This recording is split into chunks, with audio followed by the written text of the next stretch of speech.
Ihulagway sa atong ebanghelyo mga igsuon nga kining mga dagkong butang nga mapuslanon sa atong kinabuhi magsugod gyud siya sa gamay niya.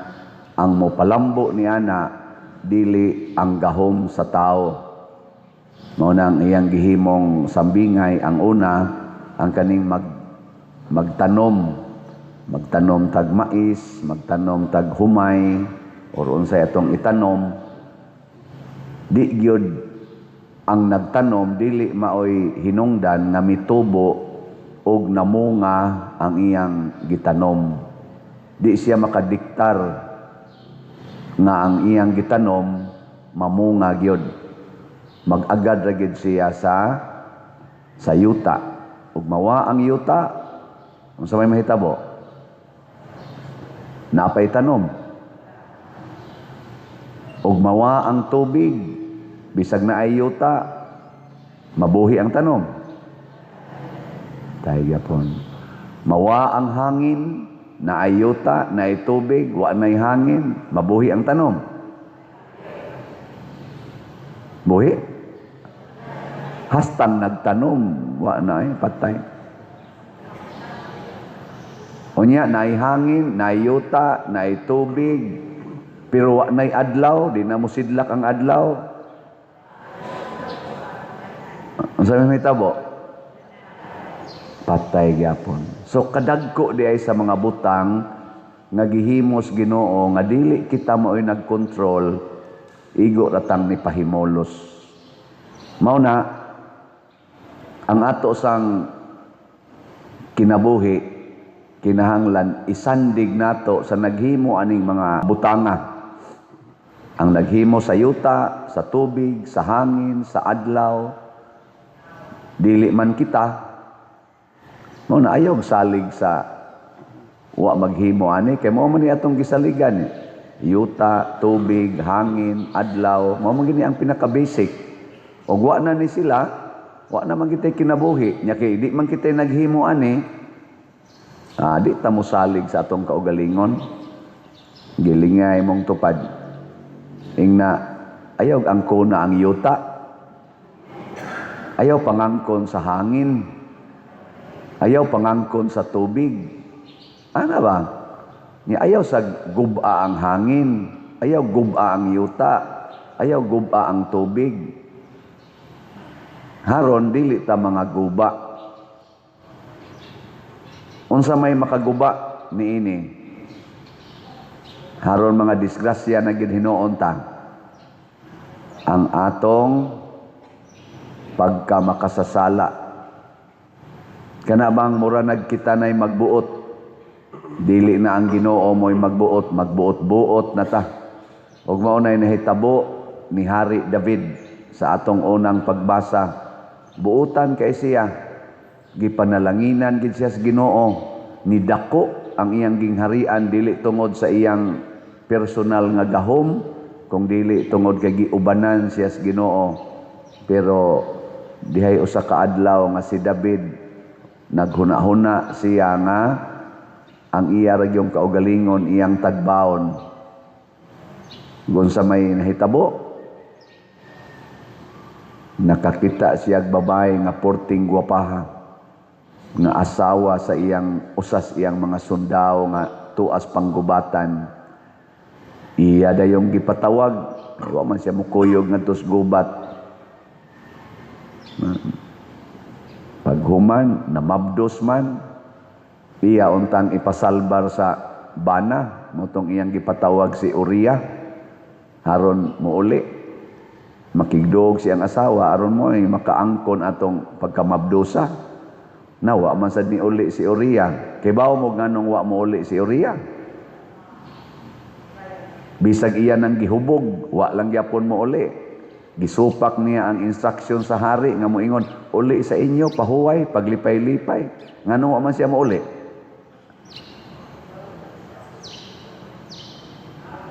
Inyong lang kung tutukan, hapit na lang mo mga matay, wa mo kaybaw. Sa akong nahibawan, nakadtong ilang panahon sa una, ambot mao baka gihapon karon, Basta ang mga sundao gani musulong og gubat, di pa gani mahuman ang ilang misyon, di pa matapos, di gid sila makigdog og babay bisag ila pang asawa. Gani sa di pa na sila moadtos gubat, mga pila na kaadlaw, 7 o 3 kaadlaw, lamingo na sila, dili na sila moduol og babay aron malimpyo sila, wa sila'y hugaw kay kanang pagpakigdog og babay ilam nang tan-awon nga murag hugaw aron di sila mapildis gubat. Kay kung moadto sila didto nga hugaw sila, mapildi sila sa gubat. Nya kay si Uriah, igo ra man siyang gipapauli, wa pa man mahuman ang ilang misyon, sugahon-ahona si Uriah og makigdog ko sa akong asawa, mga pildi to sila sa gubat didto. Maapil sila sa akong kahugaw kay kauban man ko nila. Mao to nga iyag yung gihuptan ang iyang baruganan na dili ko gusto nga maghugaw-hugaw aron dili mi mapildis gubat. So mas naghunahuna si Uriah sa kabubuton sa Ginoo kay kan David. Si David wa maghunahuna. Ang iyang gihunahuna, ang iya ra yung kaulag, ang iyang katagbawan. Be, lingi ay mong tupad. Ingna, naghuna-huna ka sa atong slot. Ingna ko no ba? Ingna, naanas imong huna-huna ka ng slot na bahala nag masakitan ka basta mo palit lang yung kag slot. Naa ka na? Oy, ang gihuna-huna na to kaugalingon. Ang ato naging kaugalingon atong hunahunaon, ang resulta di na ta motubo sa atong pagtuo o sa atong gugma. Muna kaning mga balaod nga gihatag sa Ginoo o gihatag sa atong nasod ba pananglitan o dinhi ba ka sa simbahan nga para sa kaayuhan sa katilingban, kanindot unta kon ang atong batasan pariha ni Uriah nga bahala nagmasakitan siya, bahala ang iyang kalipay dili mahitabo basta matuman lang ang balaod nga makaayos katilingban.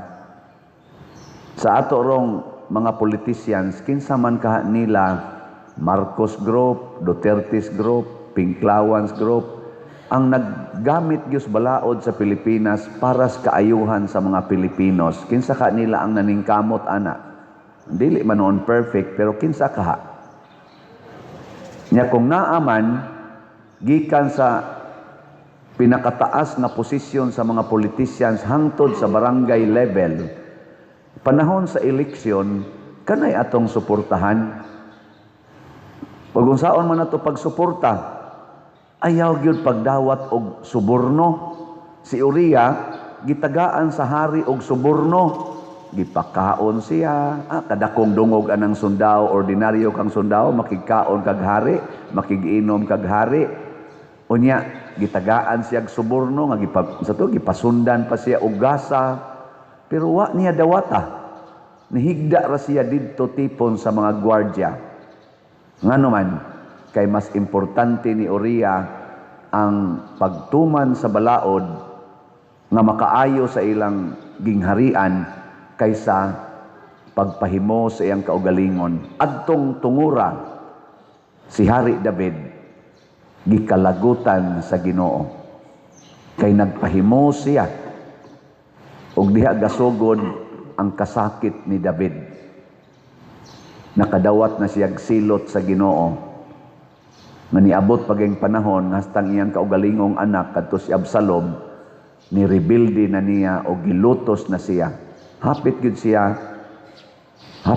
mabungkag ang iyang gingharian tungod ra gid adtong salaa. Ana muna kaning sala ang una yung timaan na kita naigo na sa sala unsa man aron makaamgosan mo ba? Kanus aman ta makaingon na naigo na ta sa sala kung magsigi na kaghuna-huna sa imong kaugalingong kaayuhan. Mao na gyud naroy imong number 1 concern unsay imong kaugalingong kaayuhan. Ana, nakuha na ka sa sala. Gitawag na self-centeredness. Mas self-centered ka ba? Motos David, pahuway sa ako. Total, dako, David akin akong gingharian. Kamo lang sa pakigubat ito, pahuway sa ako. Pag pahuway na niya, ang iyan ng kaugalingon, ang iyang huna-huna, pagkakita niyang naasay babaeng gwapa kayo, giganahan siya, hari bitaw ko, pahimuslan ko ni, katilaw taning arang-arang. Basig katong iyang asawa, duham tig ito kamong iyang asawa, tulo na ba to iyang asawa atong higayuna? Na, gipulaan naman siya ato. Ari na sa taring lami-lami. Pahimus gyud ba? Unya, karon kay si Uriah, wa man mosunod sa iyang gusto, iyang gipapatay. Kaysa magkasumisyon o niya siya, mauto, paita gilagis gibuhat ni Hari David. Ikaduha niyang gibuhat, gimorder niya si Uriah. Ang gahimo siyang suwat, ngadto iyang commander nga si Huab, og ang iyang instruction si Uriah pagitaw gada, nya dili ba yan na bawal ba na sa mga sundao nga imong basahon ang suwat sa hari kay silyuhan man na sa hari. Ang muukab ana kadto ra yung giadresan, dako sana, mortal sin sana kung imong basahon na ikaw bere ra ka. So gadain taon si Uriah sa suwat nga para ipatay niya. Isyunan ka ana, di mo maluoy ang Uriah, kamo na lang kay pakamatay. So gadain taon si Uriah dito, sir, kananing ang di ay suwat ang hari para nimo. Gibasa dayon ni Hoab. Pagbasa niya, ang instruction giingon mas hari nga ibutang ni si Uriah sa atubangan, inigubat na didto sa dapit nga isog kaayo ang mga kontra. Unya inig-atake na palayo niya aron maimpas ni. Aporting patayang Uriah, gibiyaan man nya mao pag-iisog kayo mga tao, patay. Pagkamatay na, biyuda naman si Batseba, gipangasawa des hari, pastang sukuas Ginoo ni David. Pero ang nakanindot lang sa ni Hari David, atong i-fast forward, basig mamamatay na mo ugma, di na mo ka Batseba. Apa man isumpay, pero ato lang una-unahon, si David kamaong magbasol. Nagbasol siya. Ang Ginoo mo dawat magina kung magbasol ta. Kitang mga Pilipinos, ambot nagbasol na baka ta sa atong pagpili og mga leaders na mga yawanon kayo. Kung nagbasol na ta, aron mo nindot ang sunod natong kinabuhi, hunong nataaning pagpadala aning mga budol-budol nila. Unsa may mga budol-budol aning mga politicians, gikan sa kinatasan hangtod gyud kinaubsan nga mga politicians nga kanang magpa-elect, kana gyung pagpanghatag og kwarta. Gitawag na natog vote buying. Kanang pagpanghatag og kwarta ba? Mao nay una nilang budol. Ikaduha, kana yung mga tamis nilang saad. Tamis kay mga saad ba? Bisan kamo mga babae, di ba, saad-saaran mo slaki, nya nunot dayong hikap, ay gimo kumpiyansa ana. Amo kumpiyansa mo? Na, luspad yun ang naong ninyo. Suka-suka yun mo ana, wa sa timing. Padamo ana, ganang budol-budol na. Ang nakaapan lang sad karon sa akong nakita din sa atong nasod, sukad pa ginasuna, estudyante pa ko, na anay mga lectures na mo, mo nakaagi sa tingali mo ana, nakanabang mga sociologist nato nga subject, sociology nga subject, mo analyze mo na sila sa atong kahimtang. Naagi ng prinsipyo aning atong dinis Pilipinas ha, naan ang prinsipyo hakuno, gadagan gina siya sa ubay-ubay na tong mga politicians nga nag-ingon, make the people poor and then rule. Make the people poor and then rule. Kaya kani mga pobre, dali kay na nimong mauto-uto og kwarta. Mo nang gipugnan gid nila nga kitang tanan mahimot ang rich. Pugnan na nila ang mga opportunities nga mahimot ang mulambo. Ngano man, aron dali ratang hulgaon, dali ratang bungkagon, dali ratang suhulan. Kay manginahanglan tag kwarta kay pobre man. Oh, di ay kwarta ha. Ana, pero ay kong kalimti ha, bantay ka nako. Awa na. Senior citizen ba ka? Di ay kwarta ha. Ana. Ay kong kalimti. O sige, organize ng inyong mga tao diha. Di ako'y project para ninyo. Pero kinalang solid mo diha, solid mo nako. Or solid ta aning atong national nga kandidato. Ana na. Make the people poor and then rule. Di sila kahimo aning kaning kalasihas balao. Di ni mahimo dito sa Japan, di ni mahimo dito sa Singapore, di ni mahimo dito sa Amerika. Nga naman, gitagaan mas lag opportunity nga mulambo. So ang mga dato nga nasod, mas sentido sila kung panahos eleksyon.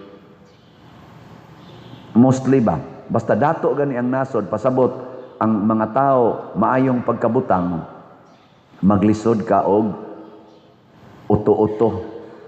Muna kita mga Pilipinos karon maghangad kita ng kwarta, naa na gani kwarta mag-ilog kita. Hunongo na sad nato. Munang ingos Kristo, bulahan kamong mga kabos. Gidasig tang Kristo nga mahimong kabos. Pero dili kabos nga magpangayo og kwarta. Kanang kabos ba nga mao'y mo pili nga dili ta maghuna-huna og kwarta, gahom, dungog og kalami. Og nahitabo na sa kinabuhi gipakita diri ni Uriah. Gipili niya ang pagtuman sa balaod kaysa pagpahimulos sa opportunity. Matud pa ni Kristo sa atong ebanghelyo, ang pagbunga sa tanom nag-agad sa yuta. Ug unsa may balaod sa yuta, kung mag-uuma ka, mangita jud kag yuta nga tambok. Didto itanom sa tambok nga yuta. Ikaduha, kuhais mga makadaot niya sa mapananglitan sa mga sagbot, imo nang kuhaon aron makatubo siya. Ikaduha, protektahi siya sa mga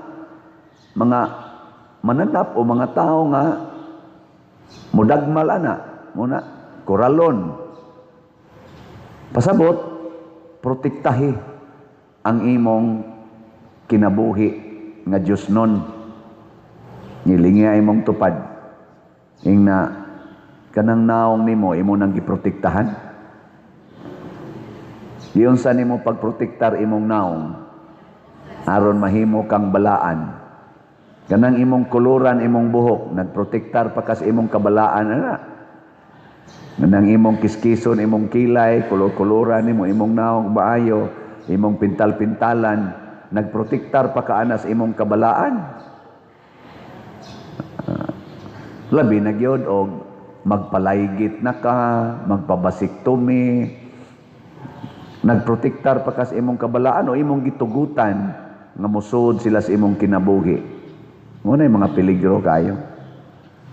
So mga igsoon, ang atong slot, usan ni sa magprotektar nato sa kahakog sa kwarta. Muna, padayon tagpalit. Ako lang i-update ninyo kay mao man ni ang matapos ugmang adlaw ang atong PSSPP, ang atong halin niabot na og 11,429 ka slots. Salamat kayo. na exist na taog 1,429. Pero nagkinahanglan tingali tag mo exist tag 5,000 ka slots. So padayon mo og palit kay murag tan-aw ninyong nang hitabo karon murag dako-dako magitingali di tag magasto. First time ba ni nato diri nga nagkuan kanang sinolog kompetisyon? First time. So pasalamat mong sa dili pa mo mga matay makasinati mo ani. Muna ugmang adlaw magsugod ta dinhi alas 4:30 sa kaadlawon nya. Ang una natong misa alas 6, ang sunod nga misa kung celebrated mass sa alas 1:00 nya. Humas 1:00 nga misa mosunod dayon ang atong solemn procession. Ang mga mandated organizations o mga commissions, mga commissions dinhi, mga ministries, kinahanglan mag-uniform gyud mo uniform tanan. Kay inig solemn procession nato, kinahanglan nindot mo tan-awon, dili mo murag mga taga daplins dagat. Anang nindot mo tan-awon nya mo na ikuyog ta na prosesyon, magpainit ta ugma og namoy mga kalo, pagdamog mga tao, payong bakaha, basig init kayo pagdamo anang mga butanga. Pero ganahan gyud mo magbuwad sa init, mas maayo sad walay kalo, way kuan. Damog tubig ana. Nya samtang magsolemn prosesyon ta mo'y mag-una ang prosesyon, magsunod sad nato ang siyam ka sinolog contingents nga nagikan sa atong siyam kakabahin, mag street dancing sila. Anya sugod na ng contest street dancing. Nya inigabot na to dinhi, basig moabot ta dinhi mga alas 5 bakaha, pahuway tagamay pangandam adto ta dito, hanay ta dito sa loyo. Nya sugod dayon ang ila ng final sinolog showdown. Mao na ato activity ugma nya pagdasabog inyong pagkaon. Ayaw mo pag salig dinhi nga natay itunol kay di makaya sila ragoy kolekta. Nya inyo pag yung kuhaan, pagdaan na lang mo pagkaon aron di mo magutman. Kana bang pagkaon na makasustenir hangtod mga alas 10 sa gabi na dili pa mo mga matay. Pagdaan mo gikan sa buntag hangtod alas 10 sa gabi nya kung naasan mo'y sobra-sobrang pagkaon sa inyo, dadon mo diri, i-share sad sa uban nga naas imong kilid. Wa say gikaon ba? Pasig siguro sa kasi kaon sa kanyang maayo. Mura kag si Hari David kanang mura kag si Uriah ba nga imo sa hunaon imo mga kilid-kilid nya okay mo pasalamat mo basta buhi pa mo ugma. Mao na ato ning gibuhat tungod kay gusto tang mulambo isip katilingban. Mao ni ang atong pamaagi aron masumpo ning mga binuang sa atong katilingban karon, labi na ni ining mga mapahimuslanon. Ang importante tumano nato ang balaod nga makapalambo nato nga gidesign sa Ginoo, atong higugmaon ang mga gihigugmas Ginoo, ang gihigugma ni Santo Niño nga mao ang atong isig katawo.